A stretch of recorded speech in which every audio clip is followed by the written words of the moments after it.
This video will teach you how to make a mini book. The book has a few pages that you can write on and turn, and it's made out of just one sheet of paper. For this mini book, you will need a sheet of paper. The color doesn't matter, the color's up to you. And you'll need a pair of scissors. First thing you're going to do is take your sheet of paper and fold it in half, long and skinny like a hot dog.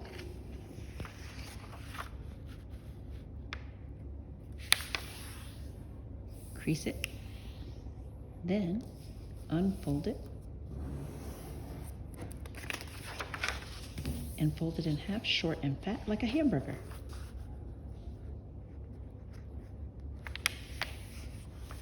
Crease it, fold it in half along the first crease that you made, and fold it in half one more time, again short and fat like a hamburger. Now this already kind of looks like the original book that we were trying to make, but it's not quite there because it doesn't have as many pages. So what you're going to do now is unfold it part of the way, and you'll look for the side that you fold where the fold is. And what you're going to do is use your scissors, and you're going to cut from the folded edge all the way down to this center crease, and then stop.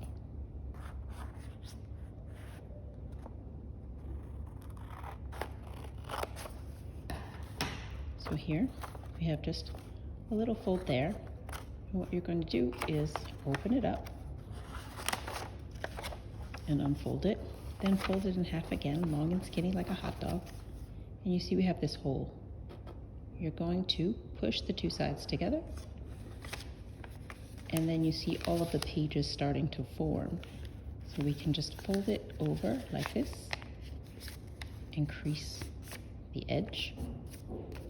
Then you have all the interior pages of your mini book, just like this one.